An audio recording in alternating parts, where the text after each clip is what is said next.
Hello guys, അപ്പോൾ എന്നോട് കുറേ ആൾക്കാർ ചോദിക്കുന്നതായിട്ട് ഇങ്ങനത്തെ ഇമേജ് എങ്ങനെ ക്രിയേറ്റ് ചെയ്യണം, ഇത് വെച്ചിട്ട് എങ്ങനെ വീഡിയോ ഉണ്ടാക്കണം. അപ്പോൾ അതിൻ്റെ പാർട്ട് 1 ആയിട്ട് ഇത് കണ്ടാൽ മതി കേട്ടോ. ഫസ്റ്റ് നമുക്ക് ഇമേജ് ക്രിയേറ്റ് ചെയ്യാം. ഇതിന് ജെമിനിയാണ് വേണ്ടത്.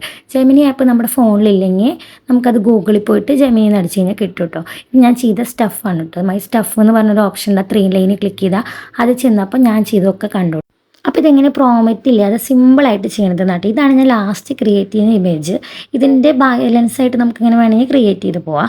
അല്ല, നമ്മൾ കണ്ട വല്ല ഇമേജ് ഉണ്ടെങ്കിൽ അത് സ്ക്രീൻഷോട്ട് എടുത്തിട്ട് അപ്ലോഡ് ചെയ്തിട്ട് ഇതുപോലെ വേണം, നമ്മുടെ ഫേസ് വേണം പറഞ്ഞാലും ചെയ്തു തരും. ഞാൻ സിമ്പിളായിട്ട് കാണിച്ചു തരാം കേട്ടോ. നമ്മൾ ആദ്യം ആദ്യമായിട്ട് ചെയ്യണവർ ന്യൂ എന്നുള്ള ഓപ്ഷൻ എടുക്കുക. അതായത് ഇതിൽ ഫ്രഷ് ആയിട്ടുള്ള പേജ് എടുത്തിട്ട് നമ്മുടെ സിറ്റുവേഷൻ, നമ്മുടെ ബാക്ക്ഗ്രൗണ്ട്, നമ്മുടെ ഡ്രസ്സിങ് സ്റ്റൈൽ അതൊക്കെ പറഞ്ഞു കൊടുത്താൽ മതി. ഇത് പറയാൻ കുറച്ച് എളുപ്പത്തിന് മംഗ്ലീഷ് കീബോർഡ് ഉണ്ടെങ്കിൽ അത് വെച്ച് വോയിസ് ഓവർ കൊടുത്താൽ മതി. ഇനി മംഗ്ലീഷ് കീബോർഡിൽ അറിയില്ല എന്നുണ്ടെങ്കിൽ ജസ്റ്റ് അത് ടൈപ്പ് ചെയ്തിട്ടാൽ മതി കേട്ടോ. അതിപ്പോൾ ഞാൻ ലാസ്റ്റ് പ്രോമിറ്റ് അല്ല, ഞങ്ങൾ സിറ്റുവേഷൻ കൊടുത്താൽ കേട്ടോ. വേണമെങ്കിൽ ആ സിറ്റുവേഷൻ നമുക്ക് പ്രോമിറ്റ് പറയാം. അപ്പോൾ അത് അതുപോലെ ഒരു ഇമേജ് ക്രിയേറ്റ് ചെയ്യുന്നുണ്ട്. പിന്നെ ജസ്റ്റ് സേവ് ചെയ്യും. ഇത്രയേ ഉള്ളൂ. എന്തെങ്കിലും ഡൗട്ട് ഉണ്ടെങ്കിൽ എന്നോട് ചോദിച്ചാൽ മതി. അപ്പോൾ ഓക്കെ, ബൈ.